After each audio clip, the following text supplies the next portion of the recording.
बताना चाहता हूँ, पाकिस्तान की तारीख़ में, सियासी तारीख़ में एक नारा बहुत मशहूर हुआ और एक बात, और वो ये थी कि जब ज़्यादा बारिश होती है तो ज़्यादा पानी आता है। पाकिस्तान तहरीक इंसाफ की हुकूमत इस चीज़ में यकीन नहीं रखती। हम इस चीज़ में यकीन रखते हैं कि जब ज़्यादा बारिश होती है तो हुकूमत की ज़िम्मेदारी और भी ज़्यादा बढ़ जाती है और लोगों को और भी ज़्यादा ज़रूरत होती है कि उस पानी को कम किया जाए, और हम ऐसी बातों के पीछे नहीं छुपते।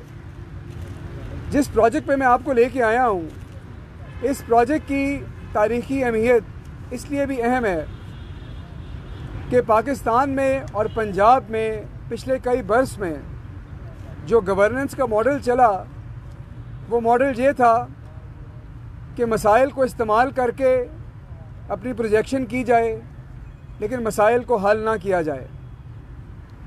जो साबिक वज़ीर आला थे शहबाज शरीफ, वो हर साल मानसून के मौसम में खड़े पानी में तस्वीरें खिंचवाते थे और उसके बाद वहाँ पे प्रेस से बात करते थे और चले जाते थे, और कभी इस सवाल का जवाब नहीं दिया कि हर साल उन्हीं जगहों पर पानी क्यों खड़ा होता है और आखिर उसके निकास का कोई इंतज़ाम क्यों नहीं किया जाता।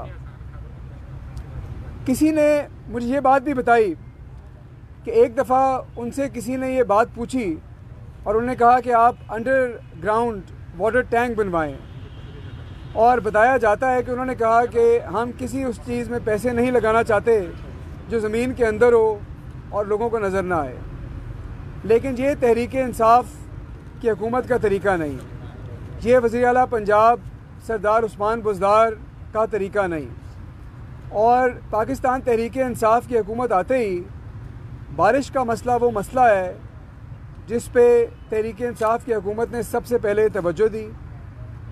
वज़ीर आला पंजाब ने यह हदायत की कि लाहौर के वो तमाम पॉइंट्स की शनाख्त की जाए जहाँ पर पानी खड़ा होता है, और ये भी अंदाज़ा किया जाए कि यहाँ पे कितना पानी ज़्यादा बारिश की सूरत में जमा हो सकता है। हुकूमत ने और एहलकारों ने 9 ऐसे मकामात की निशानदेही की और ये तय पाया कि 9 मकामात पे बहुत बड़े ज़ेरे ज़मीन स्टॉर्म वाटर स्टोरेज टैंक बनाए जाएंगे, और उन्हीं में से एक टैंक जो आज बन रहा है उसके साथ आप लोग खड़े हैं और आप देख रहे हैं। इस सिलसिले में जो पहला टैंक है लॉरेंस रोड वाला, वो मुकम्मल हो चुका है और वो 15 लाख गैलन पानी स्टोर कर सकता है। ये वाला जो आज जिस टैंक पे आप खड़े हैं कश्मीर रोड वाला, ये भी करीबन 15 लाख गैलन का स्टोरेज टैंक है और इस पर भी बड़े ज़ोरों शोर से काम जारी है। वाटर पंपिंग की पाइपलाइंस डल रही हैं और 50% कंस्ट्रक्शन हो चुकी है। प्रोजेक्ट डॉक्यूमेंट के मुताबिक ये मार्च 2022 में मुकम्मल होना था, लेकिन वज़ीर आला पंजाब की हिदायत पे उसे वक्त से पहले अगले साल फरवरी में खोल दिया जाएगा। इसी तरह शेरावाला गेट पे जहाँ पे फ्लाईओवर भी बन रहा है, वहाँ पे भी एक 15 लाख गैलन का स्टोरेज टैंक बनाया जा रहा है और वो भी इंशाल्लाह अगले साल मार्च में मुकम्मल हो जाएगा और खुल जाएगा। इससे अगला कज़ाफ़ी स्टेडियम में बहुत बड़ा 40 लाख गैलन के 2 टैंक बनने जा रहे हैं, और उसके बाद Tajpura B block, Ravi block और ऐसे कई मकामात पे ये टैंक बनेंगे। ये टैंक ना सिर्फ बारिश का पानी खड़ा ना होने में आपकी मदद करेंगे, बल्कि इस पानी को कंज़र्व किया जाएगा, इसको इस्तेमाल किया जाएगा। यहाँ पे एक लॉरी हाइड्रेंट बनेगा जिससे वासा, PHA 1122 के ट्रक जो हैं, वाटर बाउज़र जो हैं, वो भर सकेंगे और इस पानी को इस्तेमाल कर सकेंगे। ये वो तरक्की है जो आपको आवाम को दिखानी है। ये वो इनकलाबी सोच है कि हमने पैसे सिर्फ उन चीज़ों पे नहीं लगाने जो आवाम को बाहर से नज़र आती है लेकिन फ़ायदा नहीं पहुंचा सकती।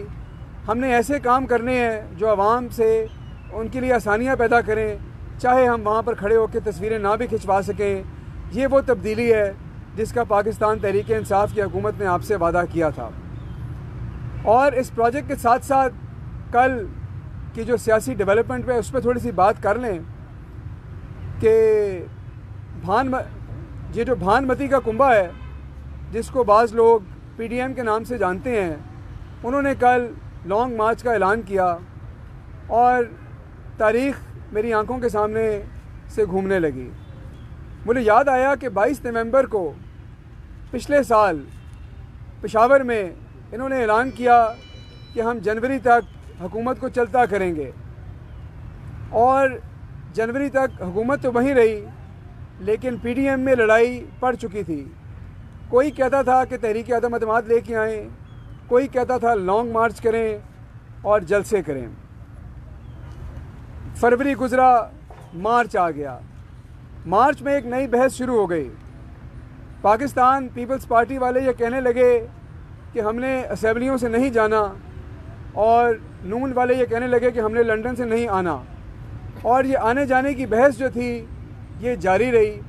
और उन्होंने कहा पहले तुम लंदन से आओ फिर हम जाएंगे। उन्होंने कहा पहले तुम जाओ फिर हम लंदन से आएंगे, और ये बात भी तय ना पाई।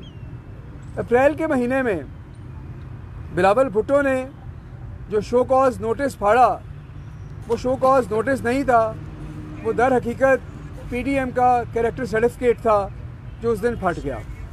और उसके बाद ये दोनों पार्टियां ANP और पाकिस्तान पीपल्स पार्टी PDM छोड़ गए।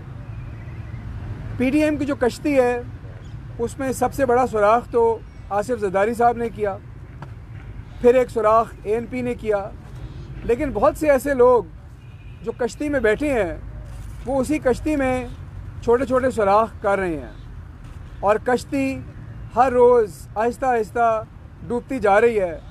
लेकिन कश्ती के मुसाफिर इस बहस में मसरूफ़ हैं कि तुम्हारा सुराख ज़्यादा बड़ा है और तुम्हारी वजह से कश्ती डूब रही है और मेरा सुराख छोटा है। उनको एक बात याद रखनी चाहिए कि कश्ती कभी बाहर के पानी की वजह से नहीं डूबती, कश्ती हमेशा अंदर के पानी की वजह से डूबती है। उसके बाद बाय इलेक्शन में जो हुआ NA 133 में, वो सब ने देखा, और ये देखा कि कैसे मुस्लिम लीग नून का जो वोट बैंक है वो इस हल्के में कम हुआ, और कैसे लोगों ने बाहर ना निकल के उनके ऊपर अदम एतमाद का इज़हार किया और इस राय का इज़हार किया कि जिस इलेक्शन में पाकिस्तान तहरीक इंसाफ नहीं होगी वो इलेक्शन सही इलेक्शन ही नहीं है। ये चीज़ भी उन्होंने मुस्तरद कर दी। कल का उन्होंने जो तारीख़ दी, मैं समझता हूँ कि वो अपनी शर्मिंदगी छुपाने के लिए दी, और 4 महीने की तारीख़ डालना मैं समझता हूँ आवाम के लिए मजाक है। ये बात शुरू हुई थी इस्तीफ़ों से, फिर तहरीक अदम एतमाद पे आई, फिर उसके बाद जलसों पे आई, और आज ये हाल है कि लॉन्ग मार्च करने के लिए भी उनको 3 महीने की तारीख़ डालनी पड़ रही है।